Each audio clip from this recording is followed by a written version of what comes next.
উম্মতকে দুনিয়া থেকে সরাইতে চাইছে, দুনিয়ার লোভ থেকে।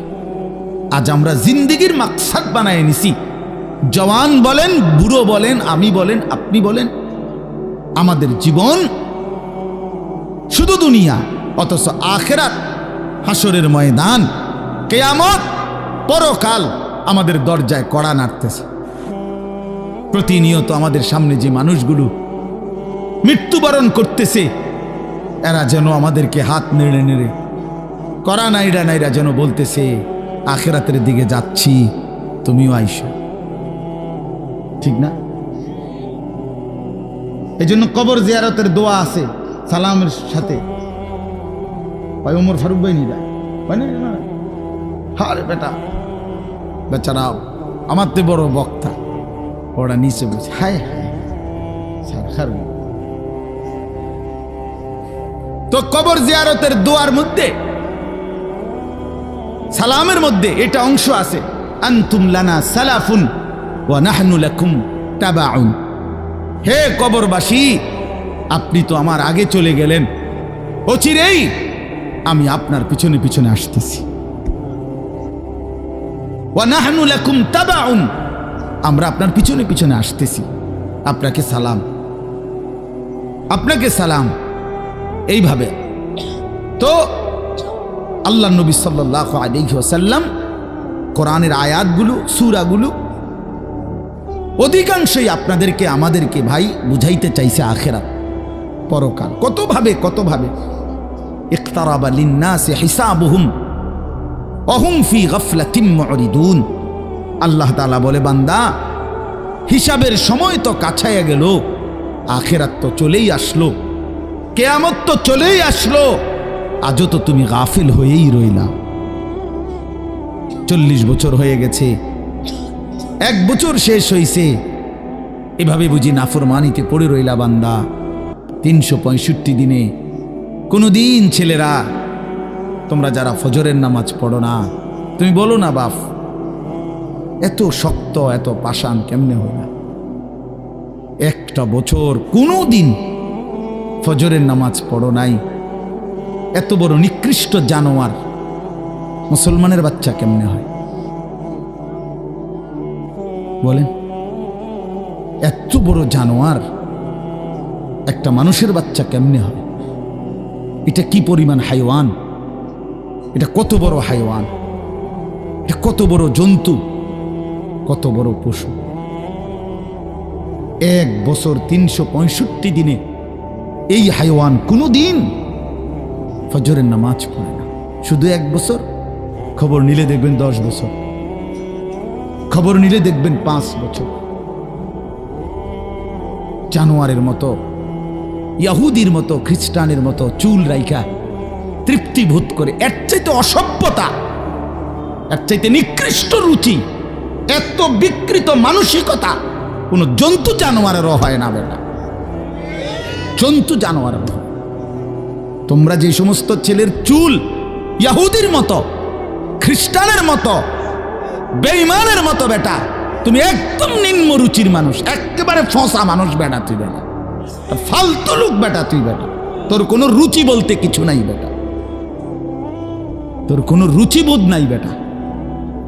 কার মতো মুসলমানের বাচ্চা হইয়া, মুসলমানের ঘরে জন্ম নিয়া বেটা, আল্লাহর আজান শুনলি, ডান কানে বাম কানে তোরে আজান দিছে, এক পবিত্র মা তোরে 2টা বছর দুধ পান করাইছে বেটা, কোন শরমে বেটা তুই ওই বেঈমানদের মতো চুল কাটলি বেটা? ওদের কোনো জাতপাত আছে বেটা? ওদের কোনো ইজ্জত আছে না সম্মান আছে? আল্লাহ তাআলা কোরআনুল কারীমে বলছে, ইন্নামাল মুশরিকুনা নাজাস। কোরআনের আয়াত কিনা?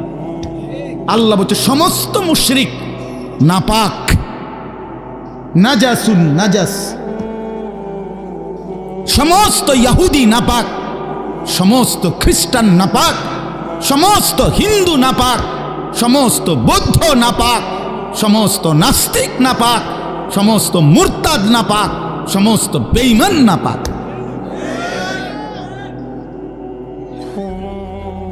কার মতো বেটা চুল রাখলি বেটা? কারে দেইখা বেটা পেশাব করে পানি লস না বেটা? কোন সভ্য থেকে শিখলি বেটা? এটা কার থেকে শিখলি? জীবনে 2-4 অক্ষর পড়ালেখাও করো নাই?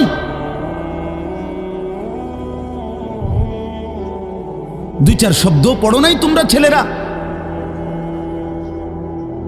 মানুষ এত অভদ্র অপবিত্র হয় কেন? কোরআনুল কারীমের মধ্যে আছে, আল্লাহ তাআলা বলে, বান্দা কি আজীব কথা, কোরআন শরীফে আছে, বান্দা কোনোভাবেই যদি পানি নাই, ঠিক আছে, ফাইন লাম তাজিদু মাআন ফাতায়াম্মামু সাঈদান তাইয়্যিবা, তাহলে মাটি দিয়ে, পবিত্র মাটি দিয়ে তায়াম্মুম করো, তবুও নিজেকে পবিত্র বানাও। যদি বলি আল্লাহ পানি নাই, ঠিক আছে, তো মাটি দিয়ে হলেও পবিত্র হইতে হবে, এত তাড়াহুড়া কা? পানি আইও, পানি পাইয়া লই, এরকম শুরু করলেন। কোরআন শরীফের সরাসরি আয়াত, আল্লাহ তাআলা বলে, জানো, ওয়ালাকিন ইউরিদু লিইউতাহহিরাকুম, আল্লাহ বলেন আমি না আমার ইমানদার বান্দাকে সারাক্ষণ পবিত্রই দেখতে চাই। দোস্ত আমার, এটা কোরআন শরীফের আয়াত। ওয়ালাকিন ইউরিদু লিইউতাহহিরাকুম, আমি আমার বান্দাকে পবিত্র, মুমিন আমার সে, ও অন্য কেউ না, ও আমার ইমানদার বান্দা। তো ইয়া আইয়ুহাল্লাযীনা আমানু ইযা কুমতুম ইলাস সালাতি ফাগসিলু ওয়ুজুহাকুম, এই আয়াতের মধ্যে, এটা এই আয়াতের অন্তর্ভুক্ত অংশ এটা। ওয়ালাকিন ইউরিদু লিইউতাহহিরাকুম, ইমানদার পানি নাই, ঠিক আছে, তায়াম্মুম করো মাটি দিয়ে। কেন এমন তাড়াহুড়া? আল্লাহ তাআলা বলে, আমি যে তোমাকে পবিত্র দেখতে চাই, আমি কে তোমাকে পবিত্র। ফীহি রিজালুন ইউহিব্বুনা আন ইয়াতাতাহহারু আল্লাহু ইউহিব্বুল মুত্তাহহিরিন। কোরআন শরীফের আয়াত আছে, আল্লাহ বলে, বন্ধু আপনার কিছু সাহাবীকে আমি দেখছি, আল্লাহ প্রশংসা করতেছে। মদিনার কুবা একটা এলাকা, যেখানে নবীজি মদিনার মক্কা থেকে হিজরত করে এসে প্রথম ঢুকছিলেন। এই হিজরত করে আইসা প্রথম যেখানে ঢুকছেন, এই জায়গাটার নাম হলো কুবা নগরী। কুবা, কি নাম? এই কুবা। এই এলাকার যারা সাহাবী ছিল, ওনাদের একটা অভ্যাস ছিল, ওনারা ওই সময় পানির তীব্র সংকট ছিল, পানি কম ছিল আর কি। তো তীব্র পানির সংকট থাকার পরেও ওনারা খাবারের পানি, রান্নার পানি, মানে ভাত তরকারি রান্নার যে পানি আর খাবারের পানি কম খাইতো, কম ব্যবহার করত। এখান থেকে পানি বাঁচাইয়া পেশাব পায়খানার পবিত্রতার জন্য যে পানি দরকার, ওইখানে তারা পর্যাপ্ত পরিমাণ পানি ব্যবহার করত, যেন পবিত্রতার মধ্যে কোনো কমতি না হয়। আল্লাহর কসম, এই কথাইটা, তাদের এই আখলাক আচরণটা আল্লাহ এত পছন্দ করছে, কোরআন শরীফের আয়াত নাজিল করে ডাইরেক্ট তাদের প্রশংসায়। আল্লাহ বলছে, ফীহি রিজালুন, আপনার সাহাবীদের মধ্যে কিছু লোক এমন আছে আমি দেখতেছি, ইউহিব্বুনা আন ইয়াতাতাহহারু, যারা ভালোভাবে পবিত্রতা অর্জন করাটাকে খুব পছন্দ করে। আল্লাহু ইউহিব্বুল মুত্তাহহিরিন, নবী শুনায়ে দেন, এমন পবিত্রতা অর্জনকারীদেরকে আমি আল্লাহও ভীষণ ভালোবাসি।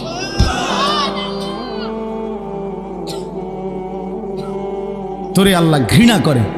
যুবক, তোদের যাদের প্যান্টে পেশাব, তোরা যারা টয়লেট পেপার ব্যবহার করো না, তুই নিকৃষ্ট রুচির মানুষ বেটা, ফালতু বেটা, ফালতু বেটা। চুল কেবল চুলের পিছনের দিকে ফিরাস বেটা, হাইতের মানে এটা কেমন লাগে? হ্যাঁ, সামান্য সামান্য সহপাঠী বা সামান্য সেরকম আর সেরকম লাগতেছে তোরে দোস্ত, জিঙ্গাইলে না বলে সেরকমটা কেডা? সেরকম ঠিক আছে লাগতেছে, আমিও কই, কিন্তু সে কে যার মতো লাগতে আছে? হেইতে কেডা যে যার মতো? সেরকম তো বুঝছি, সেরকমটাকে। সেরকম কি গাঁজাখোর, না ফুট্টাখোর, না বাবাখোর, না ডাইলখোর, না হারামখোর, না মদখোর, না ইয়াবাখোর? কার মতো লাগতেছে তারে জিঙ্গা? তুই যে আমারে কইলি সেরকম লাগতে আছে, হেতে কেডা যার মতো লাগতে আছে আমারে? কথা বলেন। হ্যাঁ, তো জিঙ্গাইলে কবে দোস্ত ফুট্টাখোরের মতো লাগে, তোর বাবাখোরের মতো লাগে তোর। কারণ কোন ভদ্র মানুষ, ইমানদার, নামাজি, কোন চরিত্রবান পবিত্র মানুষ নাপাক থাকতে পারে না। তো তাহলে তো এটা বুঝাই যায় তোরে কার মতো লাগে বেটা। হ্যাঁ, নাই তো হে বলুক যে দোস্ত তোর চুল দেখে মনে হয় বুড়া বাইজিদ বসতাম, তোর একদম জোনায়েদ বাগদাদির মতো লাগতে আছে, এমন নি তাহলে তোর চোর ডাকাইতের মতোই তো লাগে। আস্তাগফিরুল্লাহ, আস্তাগফিরুল্লাহ। প্রিয় ভাই আমার, বন্ধু আমার, আখিরাত যেন ভুলে না যাই। মহান আল্লাহ পাক রব্বুল আলামিন এই কোরআনুল কারীমের মধ্যে বারবার আমাদেরকে আখিরাত মনে করাইছে। আমাদের জিন্দিগি ঈমানের জিন্দিগি, আমাদের জিন্দিগি পবিত্র জীবন ভাইয়া। আমরা শুধুই দুনিয়ার জন্য না, কতজন কতভাবেই তো ইন্তেকাল করে, মৃত্যুবরণ করে, কিন্তু শাহাদাতের মৃত্যু শ্রেষ্ঠতম মৃত্যু। এবং শহীদি মৃত্যু মানে জীবন, যেটা বলল গজলের মধ্যে ওই লাইনটা আছে। তো আসলে কোরআনুল কারীমের মধ্যে আছে, আল্লাহ তাআলা বলেন, ওয়ালা তাকুলু লিমান ইউকতালু ফি সাবিলিল্লাহি আমওয়াত বাল আহইয়াউন। আল্লাহর পথে যারা শাহাদাত বরণ করে তোমরা তাদেরকে মৃত বলো না, বরং আল্লাহ নিজে বলতেছেন বাল আহইয়াউন, বরং তারা জীবিত, নিঃসন্দেহে জীবিত। রাসূলুল্লাহ সাল্লাল্লাহু আলাইহি ওয়াসাল্লাম বলেন, সবুজ পাখির ভিতরে তাদের রূহ জান্নাতের মধ্যে ঘুরতে থাকে। এজন্য সাইয়্যিদুনা ওমর রাদিয়াল্লাহু তাআলা আনহু আজীবন তিনি শাহাদাত কামনা করতেন। আল্লাহুম্মা ইন্নী আসআলুকা শাহাদাতান ফি সাবিলিক ওয়া ফি বালাদি রাসূলিক। হযরত ওমর রাদিয়াল্লাহু তাআলা আনহু বলতেন যে আল্লাহ, আমি আপনার কাছে শহীদি মরণ চাই এবং নবীর শহরে মরতে চাই, মদিনায়। তো আল্লাহ তাআলা ঠিক যেভাবে দোয়া করছেন আজীবন, ওইভাবেই আল্লাহ তাআলা ওনার দোয়া কবুল করছেন। উনি মদিনাতেই ইন্তেকাল করছেন এবং শাহাদাতের মৃত্যু। ফজরের নামাজের ইমামতি অবস্থা মসজিদে নববীতে প্রথম কাতারে উনি ইমামতি করতেছিলেন।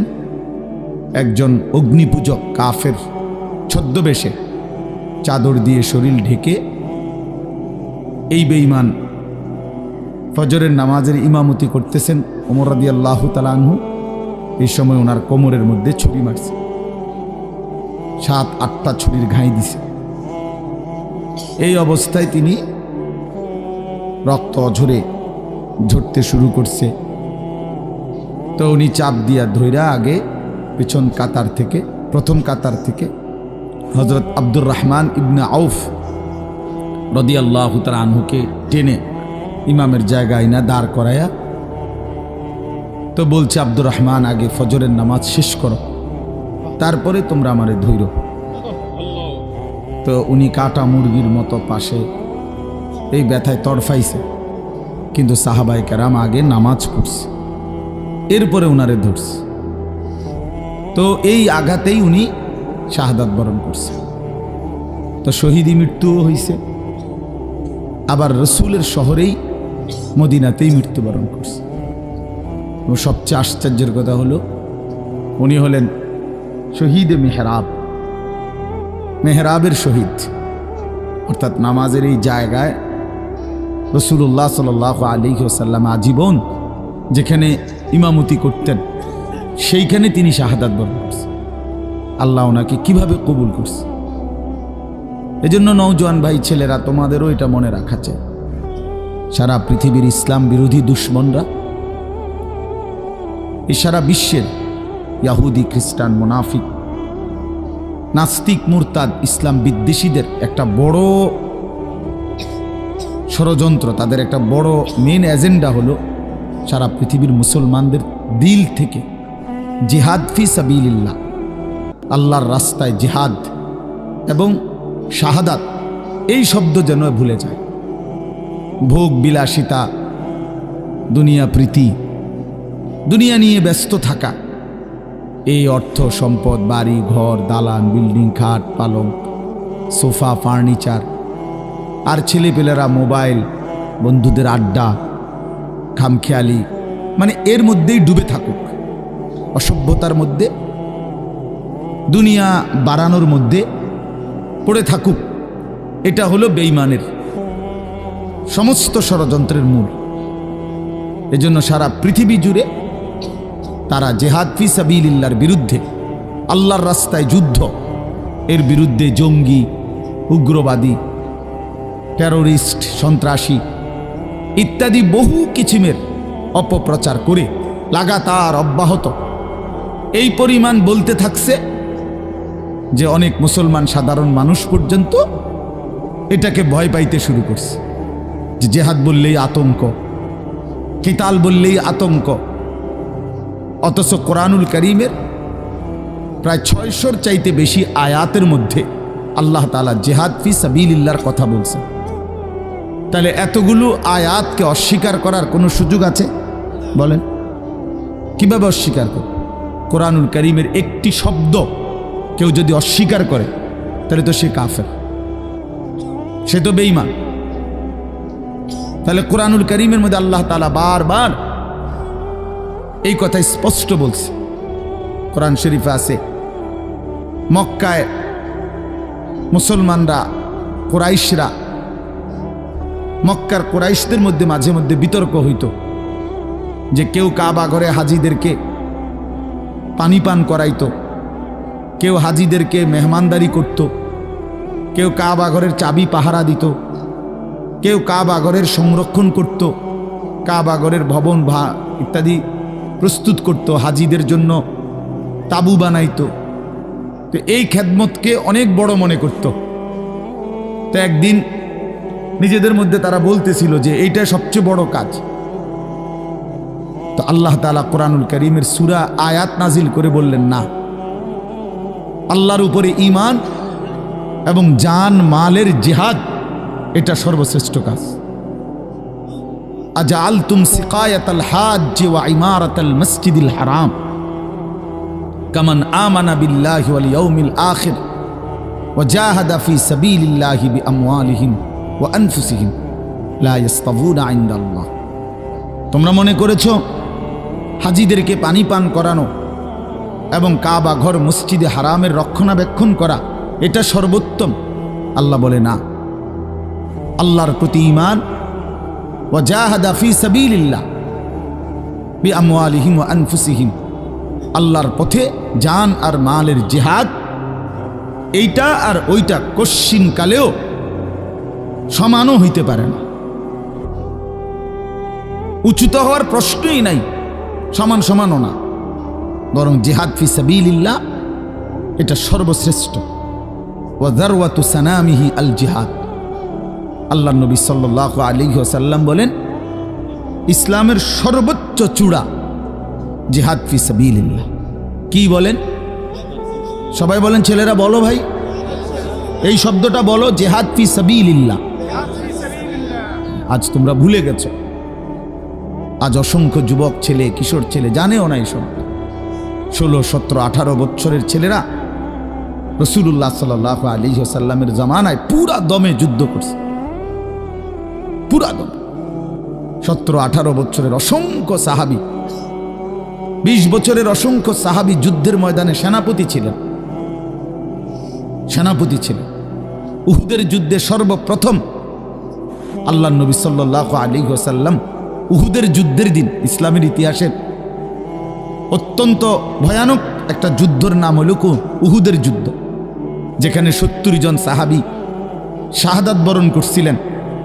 এই যুদ্ধে সর্বপ্রথম দুশমনের বিরুদ্ধে, কাফেরদের মোকাবেলায় আল্লাহর নবী সাল্লাল্লাহু আলাইহি ওয়াসাল্লাম প্রথম তীর মারার জন্য দুশমনের দিকে যাকে আদেশ করছেন তার বয়স ছিল মাত্র 18 বছর। হযরত সাদ ইবনে আবি ওয়াক্কাস রাদিয়াল্লাহু তাআলা আনহু। নবীজি উনাকেই প্রথম বলছেন দুশমনের দিকে তীর মারো, ইরমি সাদ, সাদ তুমি তীর ছোড়ো, ফিদাকা আবি ওয়া উম্মি। এ নবী জীবনে একবার শুধু বলছে এই 18 বছরের সাহাবী যুবকের জন্য যে আমি মুহাম্মদের মা বাপ তোমার জন্য কুরবান। আর কোনোদিন নবীজি এ কথা বলে নাই। সাহাবীরা নবীকে বলতো, হে আল্লাহর নবী, আমার মা বাপ আপনি রসুলের জন্য কোরবান হোক, এটা মহব্বতে বলতো। তো নবীজি জীবনে কাউকে বলে নাই এখন। এই একমাত্র এই উহুদের যুদ্ধের দিন 18 বছরের ওই ছেলে, এটা হইলো এই বই টিফো মোবাইল, এটা জিন্দিগি এই মোবাইল লইয়াই শেষ কর, এই ছাগলামি করতে করতেই জীবন শেষ। 24 ঘন্টার জীবনটা তোমরা ছেলেরা বুঝে নিছো মোবাইল। তোমাগর এই ইবলিস শয়তান এমনভাবে বলে দিছে যে পৃথিবীর সব কিছু থেকে আলাদা হইবি, কিন্তু এটার থেকে আলাদা হবি না। আজকে এইভাবে তোমগরে শয়তান মাথার মধ্যে তোমকে বুঝাই দিস যে জীবনটা বাইধা রাখ মোবাইলের উপর।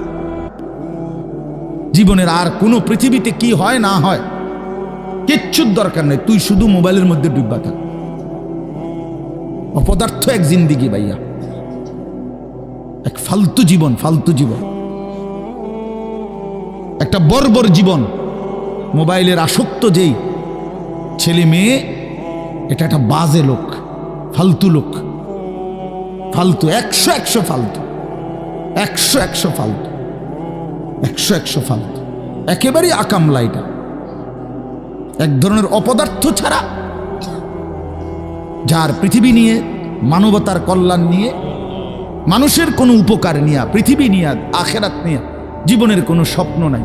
শাহওয়াত, শুধু শাহওয়াত, শুধু লজ্জাস্থানের একটা চাহিদা আছে, শাহওয়াত, এইটা পূরণ কর। নারী, ছবি, নাচ, গান, উলঙ্গতা, অস্থিরতা, বেহায়াপনা, অসভ্যতা, খালাস।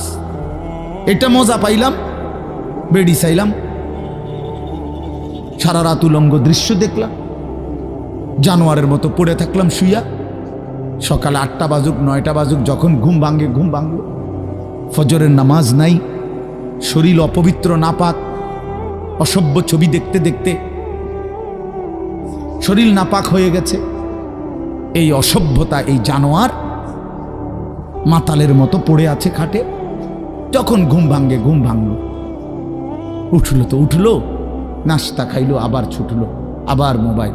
আহাত, শরীরের পবিত্রতার খবর নাই, আখলাকের খবর নাই, নামাজেরও খবর। কি জীবন এটা! এই জীবনের চাইতে জানোয়ারের জীবন অনেক ভালো। এটা জন্তু, জানোয়ারও এর চাইতে আগে উঠে যায়, এর চাইতে আগে উঠে। একটা সুন্দর বাণী আছে, লেখা থাকে, দেখছি, ভোরের পাখি যদি তোমার আগেই জেগে যায় তাহলে তুমি ব্যর্থ। ভোরের পাখি যদি তোমার আগেই উঠে যায় তুমি ব্যর্থ। তোমার আগে উঠবে কেন? তুমি মানুষ, আশরাফুল মাখলুকাত, আল্লাহর সর্বশ্রেষ্ঠ সৃষ্টি, তুমিই তো আগে উঠবার কথা। তোমরাই কি জীবন বাছাই করে নিছো ছেলেরা, তোমরাই বলতে পারো বাবা। তোমার জন্য আমি আটকাবো না, আমার জন্য তুমি আটকাইবা না, কেউ কারোর জন্য আটকাবে না। ছেলেরা মনে রাখো, একদিন তোমার বাপের মতো করে কবরে চলে যাবে। এই যাই দৌড়ঝাঁপ করছে বেচারা কামাই করার, একদিন দেখবা তোমার রাইখা সে চলে গেছে। একদিন তুমিও চলে যাইবা। এই বন্ধু বান্ধব, আড্ডা, এগুলো সব থাইকা যাবে। দুনিয়ার জায়গায় থাকবে। তুমি মরবা যেদিন, আমি মরবো যেদিন, সেদিনও সূর্য উঠবে, চাঁদ উঠবে, পৃথিবীর এই ব্যস্ততা থাকবে, মানুষের দৌড়ঝাঁপ থাকবে, দোকানপাট সব খুলবে, বাজার ব্যবসা চলবে, শুধু আমি নাই। শুধু কি আমি নাই, আর সবই কি স্বার্থপর দুনিয়া। কেউ তোমার জন্য 1 ঘন্টাও থামবে না, কেউ না। কারো হাতে সময় নাই ভাইয়া, কারো হাতে সময় নাই। বহুতই বড় স্বার্থপর এক দুনিয়া এটা। এজন্য বুদ্ধিমান সে, নবীজি বলছে, আল কাইয়িসু মান দানা নাফসাহু ওয়া আমিলা লিমা বা'দাল মাউত। বুদ্ধিমান তো সে যে নিজের হিসাব করে, নিজের হিসাব রাখে এবং মৃত্যু পরবর্তীর জন্য আমল করে। রাসূলুল্লাহ সাল্লাল্লাহু আলাইহি সাল্লাম বলছে, এক সাহাবী জিজ্ঞেস করছে, ইয়া রাসূলুল্লাহ, মান আকিয়াসুন নাস ওয়া আহজামুন নাস? সবচেয়ে বিচক্ষণ, বুদ্ধিমান, বিবেকবান কে? নবীজি সাল্লাল্লাহু আলাইহি ওয়াসাল্লাম বলেন, আকসারুহুম যিকরান লিল মাউত বেশি বেশি যে মৃত্যুকে স্মরণ করে, ওয়া আকসারুহুম ইস্তিআদাদান লিল মাউত, এবং বেশি বেশি যে মৃত্যুর জন্য প্রস্তুতি গ্রহণ করে, সে বুদ্ধিমান, সে বুদ্ধিমান। কুরআনুল কারীমের মধ্যে আল্লাহ তাআলা বলেন, ওয়া ইন্নাদ দারাল আখিরাতা লাহিয়াল হায়াওয়ান। ছেলেরা মোবাইল যে কয়জন হাতে আছে নামায় ফেলো, হাতের থেকে মোবাইলটা নামায়া শোনো ভাই, আমার দিকে তাকাইয়া শোনো, ভালো হবে ভাই। তো আল্লাহ তাআলা বলেন নিশ্চয়ই আখিরাতের ঘর জান্নাত সেটাই কেবল জীবন, লাহিয়াল হায়াওয়ান, ওইটাই লাইফ, ওইটাই জীবন, এটাই স্টেশন, এটা প্ল্যাটফর্ম। এজন্য ট্রেন স্টেশনে যত অত্যাধুনিক এসি থাকুক, বাসের প্ল্যাটফর্মে যত অত্যাধুনিক রুমে হোক, লোকটা কেবল ছটফট করে, একটু পরপর ঘড়ি দেখে, টিকিট দেখে, বাইরে উকি দেয়, বাস আইয়ে না।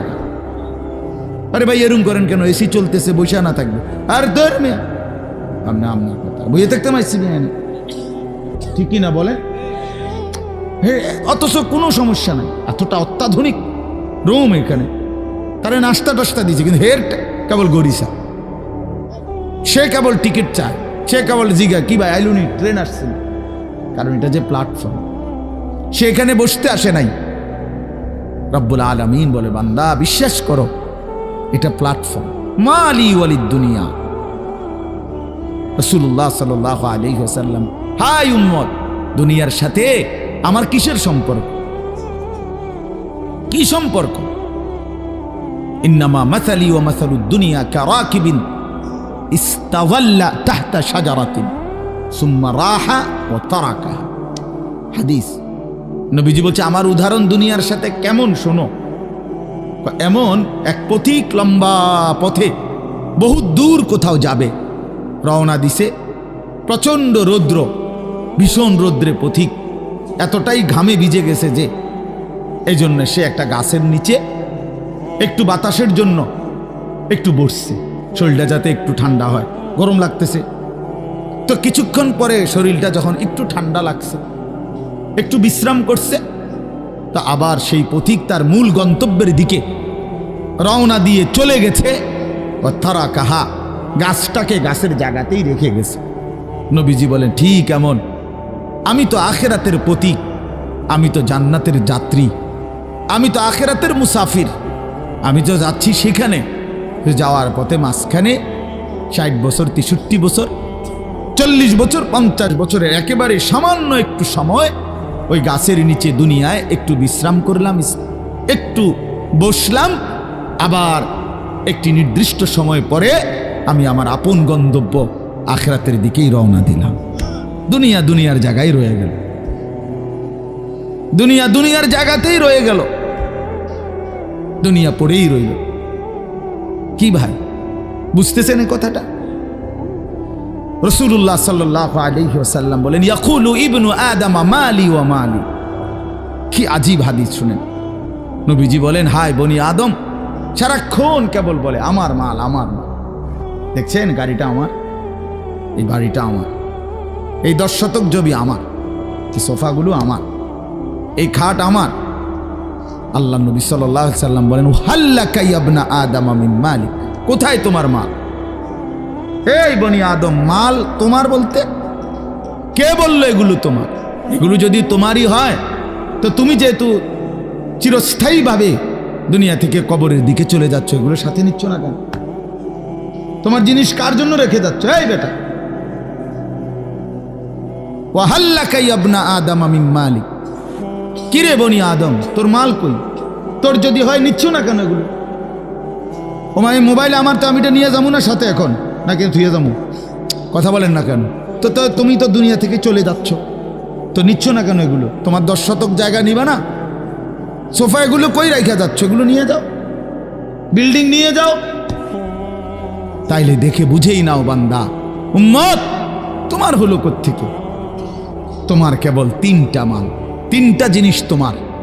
নবীজি নিজে বলছে, ইল্লা মা আকালতা ফাআফনাইতা, যা সরাসরি তুমি খাইয়া শেষ করছো, খাইছিলা, এটা তোমার। আউ লাবিস্তা ফাআবলাইতা, যেটা সরাসরি তুমি গায়ে দিছিলা, পড়ছিলা, পোশাক, তোমার গায়ে পড়তে পড়তে এডি ফুরান হয়েছে, সিরিয়াল আইছ, এগুলো তোমার। আও তাসাদ্দাকতা ফাআমদাইতা, আর যা আল্লাহর রাস্তায় খরচ করেছ, দান, সাদাকা, যাকাত, ফিতরা, হ্যাঁ, হজ উমরার জন্য, গরিব দুঃখী, মসজিদ, মাদ্রাসা, এতিম, গরিব, অসহায় ইত্যাদি ইত্যাদি, যেগুলো তুমি কি করছিলা, সাদকা খরচ করছো আল্লাহর পথে, ফাআমদাইতা, সেটা তুমি আখিরাতে পাঠাইছো, সেটা পৌঁছে, এই তিনটা তুমি। ওয়ামা সিওয়া যালিকা, আর এই ছাড়া বাকি সব ফাজাহিবুন, তোমার থেকে সরে যাবে, চলে যাবে, ও তারিকুহু লিন্নাস, মানুষের জন্যই রেখে যাবে। কি অসাধারণ হাদিস, কি চমৎকার ভাবে নবীজি ব্যাখ্যা করে বুঝাইছেন। ইয়াতবাউল মাইয়িতা সালাসাতুন ফায়ারজিউ ইসনান ওয়া ইয়াবকা ওয়াহিদুন। নবীজি বলেন মানুষের কবরস্থানে তিন জিনিস তার সাথে যায়, দুইটা ফিরে আসে, একটা থেকে যায়। একটা থেকে যায়, যাওয়ার সময় যায় তিনটা। এক নম্বর মালুহু ওয়া আহলুহু ওয়া আমালুহু, তার কিছু মাল, ওই যে লাশের খাটিয়া, আগরবাতি, এই জাতীয় সামান্য কিছু মাল তার, এগুলো তার সাথে যায়। তার পরিবারের, এলাকার কিছু সদস্য সাথে যায়, আর তার সারা জিন্দিগির আমল সাথে যায়। তো ফায়ারজিউ আহলুহু ওয়া মালুহু, অতঃপর তার মাল আর তার বংশধর ফিরে চলে আসে। ওয়া ইয়াবকা আমালুহু, কবরে শুধুই তার আমলটুকু থেকে যায়। কি সুন্দর হাদিস, চিন্তা করে দেখেন।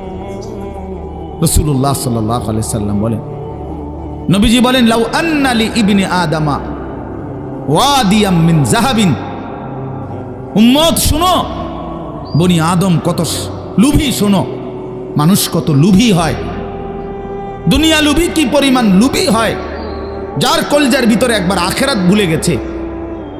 বিশ্বাস করেন ভাইয়া, ছেলেরা তোমরাও বোঝো ভাইয়া, দুনিয়া যার কলজার ঢুকছে, নারীর লোভ, সম্পদের লোভ, অর্থের লোভ, নেতাগিরির লোভ,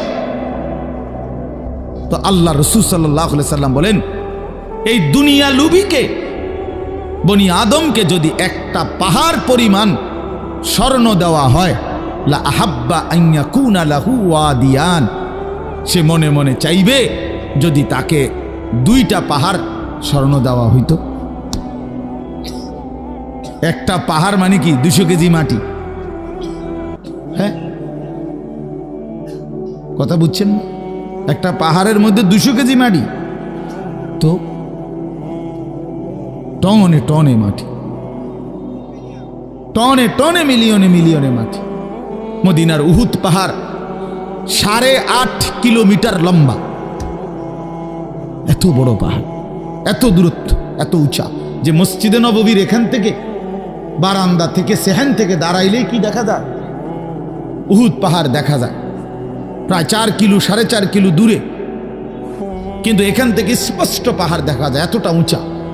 এত উঁচু, এত লম্বা পাহাড় স্বর্ণ বানিয়ে দিলে আল্লাহ নবী সাল্লাল্লাহু আলাইহি ওয়াসাল্লাম বলেন, সে আরো একটা চাইবে। এরপরে নবী বলেন, শোনো বনি আদম, লাইয়ামলা ফাহু ইল্লা তুরাব, হায়, বনি আদমের মুখ ভরবে না কবরের ওই মাটি মুখে মারা পর্যন্ত। লাইয়ামলা ফাহু ইল্লা তুরাব, তার মুখ ভরবে না কবরের মাটি ঢুকা পর্যন্ত। আরে শুনেন আশ্চর্য কথা, ছেলেরা বোঝো, শোনো মিয়া, বাবারাও শোনেন। আশ্চর্য কথা হলো, এই যে হাদিস, এটা আমি বললাম না যে বনি আদমকে যদি একটি পাহাড় স্বর্ণ দেওয়া হয়, সে আরেকটি পাহাড় চাইবে এবং তার মুখ ভরবে না, কি ছাড়া? বলেন না, কি ছাড়া? এটা তো কি হাদিস, এটা কি? কিন্তু হযরত উবাই ইবনে কাব রাদিয়াল্লাহু তাআলা আনহু, একজন বড় সাহাবীর নাম, সাহাবীদের মধ্যে সবচেয়ে সুন্দর কোরআন শরীফ যিনি পড়তে পারতেন, সাইয়্যিদুল কুররা, কারীদের সর্দার ছিলেন উনি। সাহাবীদের মধ্যে সবচেয়ে সুন্দর কোরআন পড়তেন উনি। কোরআনুল কারীম এত সুন্দর পড়তেন যে আল্লাহ তাআলা সরাসরি নবীজির কাছে জিব্রাইল পাঠাইয়া আদেশ করছে, বন্ধু আপনি উবাই এর জবান দিয়া কোরআন শরীফ শুনেন।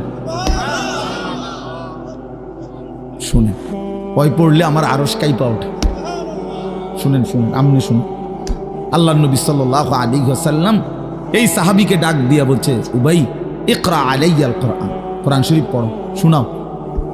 তিনি বলেন, আমি শোনাবো আপনাকে? আমরাই তো শুনি আপনার থেকে, আপনার সামনে আমি কোরআন পড়বো এই সাহস তো আমার নাই ইয়া রাসূল। আল্লাহ নবী সাল্লাল্লাহু আলাইহি ওয়াসাল্লাম বললেন, আল্লাহ তাআলা তোমার নাম বলে আমাকে আদেশ করেছেন তোমার জবানে কোরআন শুনতে। উনি 3 বার জিগাইছে কথাইটা। এরপরে আসাম্মানি আল্লাহ, ইয়া রাসূলুল্লাহ, আল্লাহ আমার নাম নিছে? বলে তোমার নাম? আমার নাম? হ্যাঁ তোমার নাম। আমার নাম? বলছে হ্যাঁ তোমার নাম। ফাবাকা, তিনি প্রচন্ড ভাবে কাঁদতে শুরু করছে আর বলছে, হায় নবী, এক গোলামের এর চাইতে বড় সৌভাগ্য আর কি হইতে পারে যে তার মনিব তার নাম নিয়েছে, তার মালিক তার নাম নিছে। এর চাইতে বড় ভাগ্য আমার জীবনে আর কি হতে পারে যে আমার আল্লাহ আমার নাম নিছে।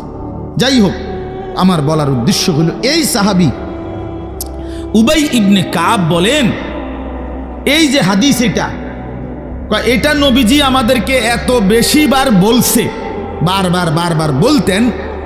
আমরা প্রথমত কুন্না নারা, একার সরাসরি তাফসিরে আছে, কুন্না নারা হাদা মিনাল কোরআন,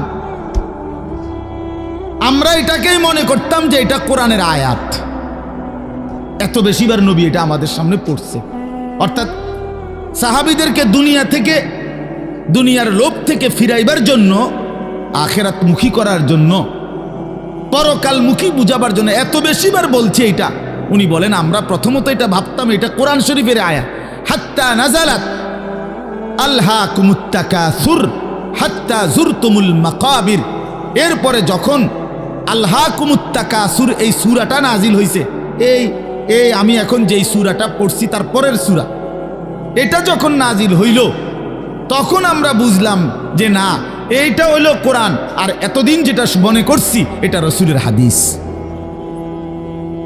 আল্লাহ নবী সাল্লাল্লাহু আলাইহি ওয়াসাল্লাম এভাবে উম্মতকে দুনিয়া থেকে সরাইতে চাইছে, দুনিয়ার লোভ থেকে। আজ আমরা জিন্দেগির মাকসাদ বানায় নিছি। জওয়ান বলেন, বুড়ো বলেন, আমি বলেন, আপনি বলেন, আমাদের জীবন শুধু দুনিয়া, অথচ আখিরাত, হাসরের ময়দান, কিয়ামত, পরকাল আমাদের দরজায় কড়া নাড়তেছে। প্রতিনিয়ত আমাদের সামনে যে মানুষগুলো মৃত্যুবরণ করতেছে, এরা যেন আমাদেরকে হাত নেড়ে নেড়ে, কড়া নাইরা নাইরা যেন বলতেছে, আখিরাতের দিকে যাচ্ছি, তুমিও আইসো। ঠিক না? এই জন্য কবর জিয়ারতের দোয়া আছে সালামের সাথে। ভাই ওমর ফারুক ভাই নিরা, হারে বেটা, বেচারা আমার তে বড় বক্তা, ওরা নিচে বলছে, হায় হায়। তো কবর জিয়ারতের দোয়ার মধ্যে, সালামের মধ্যে এটা অংশ আছে, আনতুম লানা সালাফুন ওয়া নাহনু লাকুম তাবাউন। হে কবরবাসী, আপনি তো আমার আগে চলে গেলেন, অচিরেই আমি আপনার পিছনে পিছনে আসতেছি। ওয়া নাহনু লাকুম তাবাউন, আমরা আপনার পিছনে পিছনে আসতেছি। আপনাকে সালাম, আপনাকে সালাম।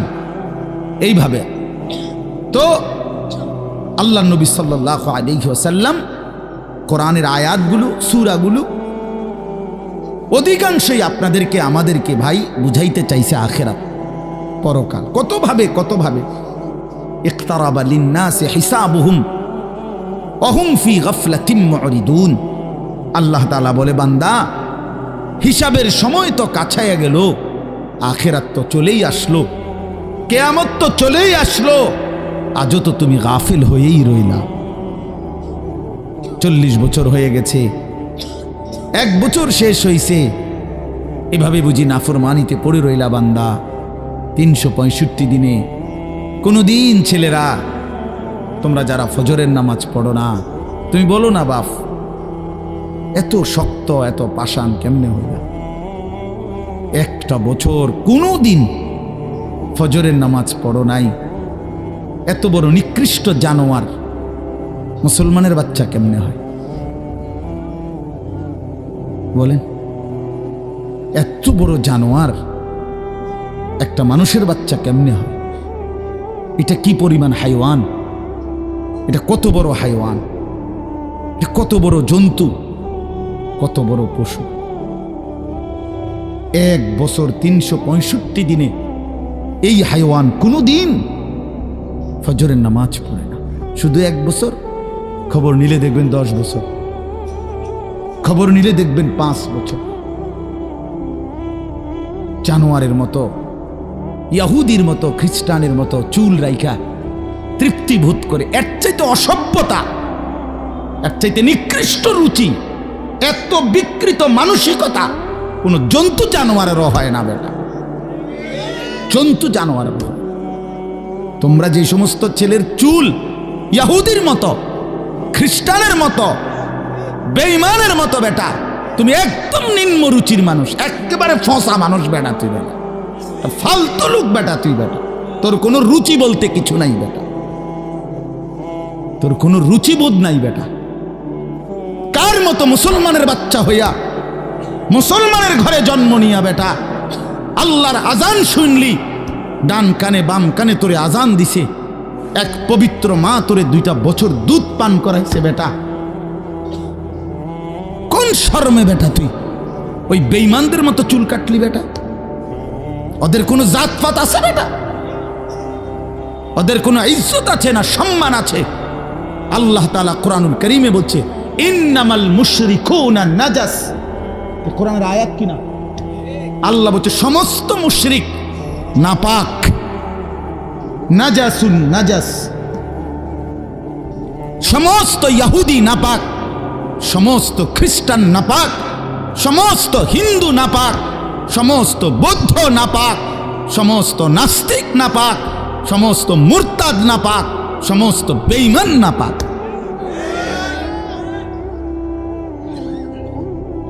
কার মতো বেটা চুল রাখলি বেটা? কারে দেখা বেটা পেশাব করে পানি লস না বেটা?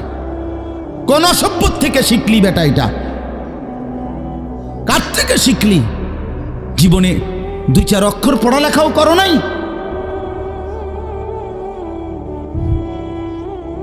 2-4 শব্দ পড়ো নাই তোমরা ছেলেরা?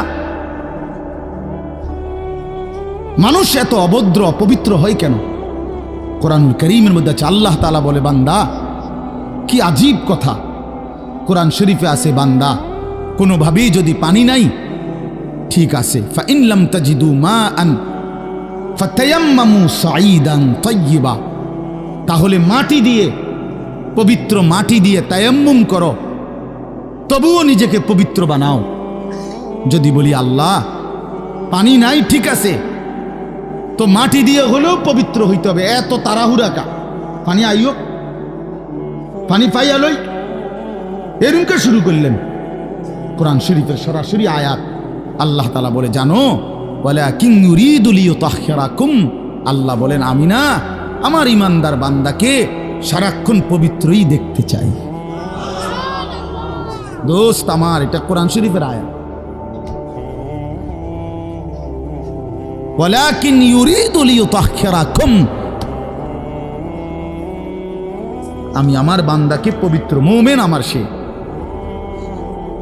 ও অন্য কেউ না, ও আমার ইমানদার বান্দা। তো ইয়া আইয়ুহাল্লাযীনা আমানু ইযা কুমতুম ইলাস সালাতি ফাগসিলু ওয়ুজুহাকুম, এই আয়াতের মধ্যে এটা, এই আয়াতের অন্তর্ভুক্ত অংশ এটা।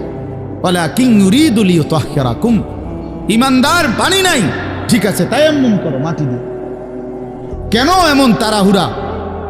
আল্লাহ তাআলা বলে আমি যে তোমাকে পবিত্র দেখতে চাই, আমি কে তোমাকে পবিত্র। ফীহি রিজালুন ইউহিব্বুনা আন ইয়াতাতাহহারু আল্লাহু ইউহিব্বুল মুত্তাহহিরিন, কোরআন শরীফের আয়াত আছে, আল্লাহ বলে, বন্ধু আপনার কিছু সাহাবীকে আমি দেখছি, আল্লাহ প্রশংসা করতেছে। মদিনার কুবা একটা এলাকা, যেখানে নবীজি মদিনার মক্কা থেকে হিজরত করে এসে প্রথম ঢুকছিলেন। এই হিজরত করে আইসা প্রথম যেখানে ঢুকছেন, এই জায়গাটার নাম হলো কুবা নগরী। কুবা, কি নাম? এই কুবা। এই এলাকার যারা সাহাবী ছিল, ওনাদের একটা অভ্যাস ছিল, ওনারা ওই সময় পানির তীব্র সংকট ছিল, পানি কম ছিল আর কি। তো তীব্র পানির সংকট থাকার পরেও ওনারা খাবারের পানি, রান্নার পানি, মানে ভাত তরকারি রান্নার যে পানি আর খাবারের পানি কম খাইতো, কম ব্যবহার করত। এখান থেকে পানি বাঁচাইয়া পেশাব পায়খানার পবিত্রতার জন্য যে পানি দরকার, ওইখানে তারা পর্যাপ্ত পরিমাণ পানি ব্যবহার করত, যেন পবিত্রতার মধ্যে কোনো কমতি না হয়। আল্লাহর কসম, এই কথাইটা, তাদের এই আখলাক আচরণটা আল্লাহ এত পছন্দ করছে, কোরআন শরীফের আয়াত নাজিল করে ডাইরেক্ট তাদের প্রশংসায়। আল্লাহ বলছে, ফিহি রিজালুন, আপনার সাহাবীদের মধ্যে কিছু লোক এমন আছে আমি দেখতেছি, ইউহিব্বুনা আন ইয়াতাতাহহারু, যারা ভালোভাবে পবিত্রতা অর্জন করাটাকে খুব পছন্দ করে। আল্লাহু ইউহিব্বুল মুত্তাহিরিন, নবী শুনায়ে দেন, এমন পবিত্রতা অর্জনকারীদেরকে আমি আল্লাহও ভীষণ ভালোবাসি।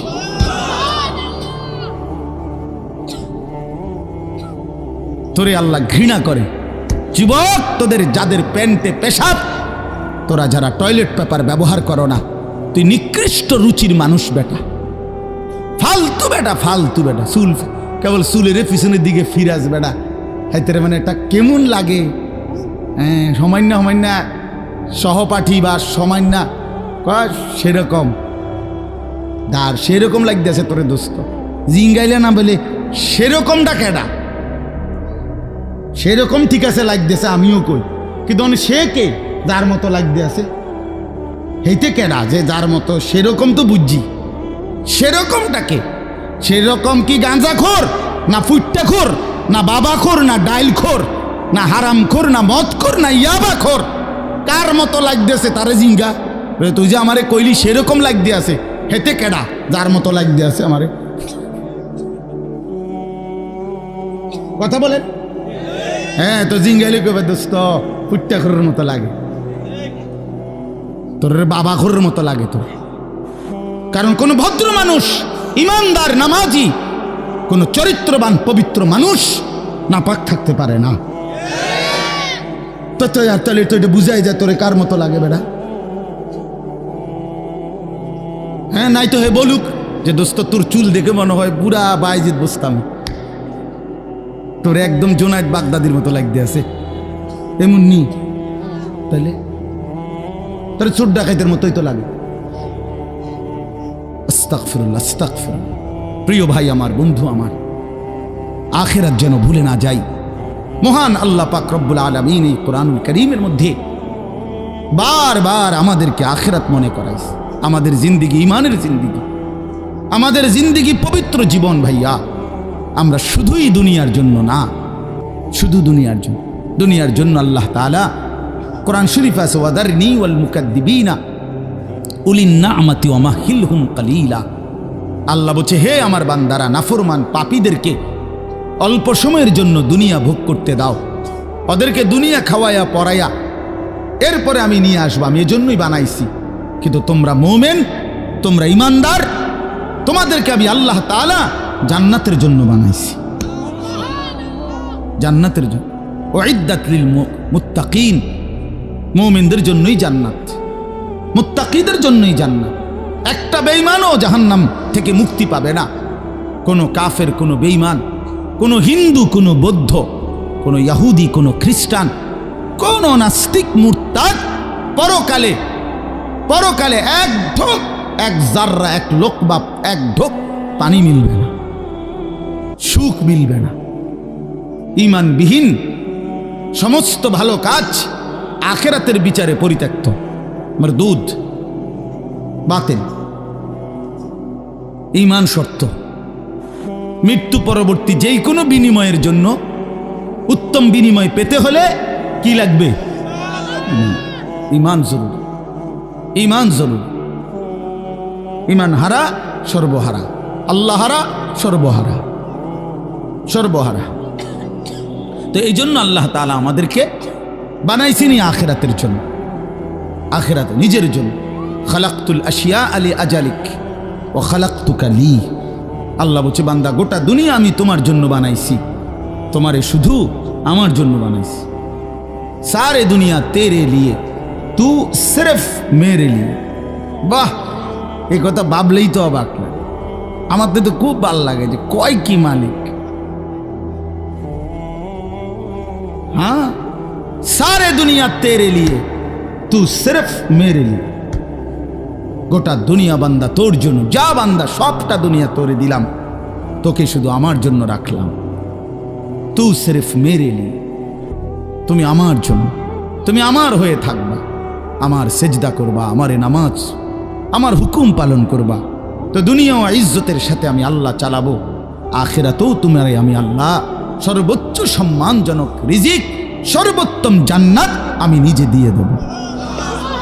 ফালানুহিয়ান্নাহু হায়াতান তাইয়্যিবাহ ওয়া লানাজজিয়ান্নাহুম আজরাহুম বিআহসানি মা কানু ইয়ামালুন। রব্বুল আলামিন বলেন, দুনিয়াতেও আরামের জীবন দেব, আখিরাতেও সর্বোত্তম বিনিময় দেব। শর্ত কেবল দুইটা, এক নাম্বার ঈমান, দুই নাম্বার নেক আমল। মান আমিলা সালিহাম মিন যাকারিন আও উনসা ওয়া হুয়া মুমিন। আল্লাহ বলেন, পুরুষ কিংবা নারী যদি ঈমান অবস্থায় সবগুলো নেক আমল করতে পারো, আমি আল্লাহ ওয়াদা দিলাম বান্দা, দুনিয়াতেই তোমাকে আরামের জীবন দেব, আখিরাতেও সর্বোত্তম বিনিময় দেব। সুবহানাল্লাহ। চলেন, আমার কথা শেষ। আমার বাপ, আমি এবার তর্জমা শুনাই, তাইলেই কথা শেষ। হাফেজ আমিন ভাই অনেক মহব্বত করছে, এই মাদ্রাসার মাহফিলে আসার সুযোগ হয়েছে, এতটুকুই। আরও ওলামায়ে কেরাম, আমাদের আল্লামা মুফতি আমজাদ হুসাইন সাহেব হজরত অনেক অসুস্থ, উনি আজকে অনেক দিন ধরে ডেঙ্গুতে আক্রান্ত। আজকেও আসরের পরে কথা বলছি, খুব আস্তে আস্তে কথা বলে, খুব ক্লান্ত, দুর্বল।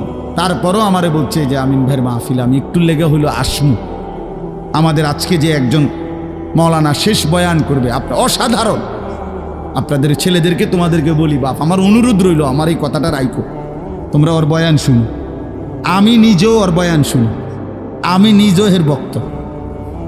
অসাধারণ বয়ান করে সে, হজরত মাওলানা মুফতি ইউসুফ বিন ইকবাল, তার বয়ান চমৎকার একেবারে। আল্লামা মুফতি আরিফ বিন হাবিব যেমন সব কথা হাদিস থেকে বলে, এই নওজোয়ান মাওলানাও ঠিক এরকম অনর্গল রাসূলুল্লাহ সাল্লাল্লাহু আলাইহি সাল্লামের হাদিস বলতে থাকে। হ্যাঁ, এজন্য সবাই ইনশাআল্লাহ এই মাওলানার বয়ান শুনবার চেষ্টা করবেন। তো তরজমাটা শুনেন। আল্লাহ তাআলা মূল বক্তব্য এটাই যে আল্লাহ আমাদেরকে আখিরাত মনে করাইতে চাইছে। কি? কোরআনুল কারীমের 30 নম্বর পারা 101 নম্বর সূরা আল কারিআহ, এই সূরার আল্লাহ বলেন, আল কারিআতু মাল কারিআ। আল কারিআ অর্থ হলো যেটা দরজায় আঘাত করে, খটখট খটখট আওয়াজ করে, এই খটখটকারী। আল্লাহ বলেন মাল কারিআ, বলো তো খটখটকারী বলতে কি? ওমা আদরাকা মাল কারিআ। আবারও বলছি, নবী আপনাকে জানতে চাচ্ছে, জানেন এই আঘাতকারী খটখটকারী কি? আল্লাহ বলেন সেটা হলো আখিরাত, কিয়ামত, যেটা আপনার কাছে প্রতিদিন আমাদের কাছে খটখট করে আমাদের দরজায় যেন ঘন্টা বাজাইয়া বলে যাচ্ছে যে কিয়ামত তো চলেই আসলো। আখিরাতের প্রস্তুতি কি হলো বলো? ওই মানুষ তো মরে গেল দেখলা, তুমিও তো মরে যাবা, তোমার প্রস্তুতি কি বলো? এক লোকের জানাজা যাচ্ছিল, লাশ, তো এক বুজুর্গ আল্লাহওয়ালা ওই সামনে দাঁড়ানো, তো ওনার পাশের এক লোক বলতেছে, কার জানি কবর, কার জানি মৌত হইল, আরে কার জানি কার জানি। তখন তিনি বললেন, হয় তোমার মরণ হইল, নয়তো আমার মরণ হইল। মানে এইটা ভাবো যে হয় তোমার মরণ হইছে, নইলে কার মরণ হইছে? আমার মরণ হইছে। আর ভাবো সে তো মৃত্যুবরণ করছে, তিনটা অবস্থা তার শেষ, একটা হলো আজরাইলকে দেখা, এটা তার শেষ। এরপরে জান কবজের যন্ত্রণা, এটা তার শেষ। আর জান কবজের পরে তার মৃত্যুটা বিভৎস। অনেকের মৃত্যু হইতে পারত, তার শরীর ছিঁড়া ফেলছে, তার শরীর নিশ্চিহ্ন হয়ে গেছে, এরকম আপনার মৃত্যু হইতে পারত। কিন্তু তার তো স্বাভাবিক মৃত্যু হইল যে তার লাশটা অক্ষত আছে, দেখা যায়। তুমি এবার ভাবো যে তোমার সামনে তিনটা রয়ে গেছে, যে আজরাইল তোমার সামনে কেমন দাঁড়াবে, তুমি চিন্তা করো। তোমার জান কবজের কষ্ট কেমন হবে, তুমি ভাবো। তোমার মৃত্যু কি স্বাভাবিক হবে নাকি অ্যাক্সিডেন্ট আর অস্বাভাবিক কোনো মৃত্যু হবে, সেটা নিয়ে ভাবো।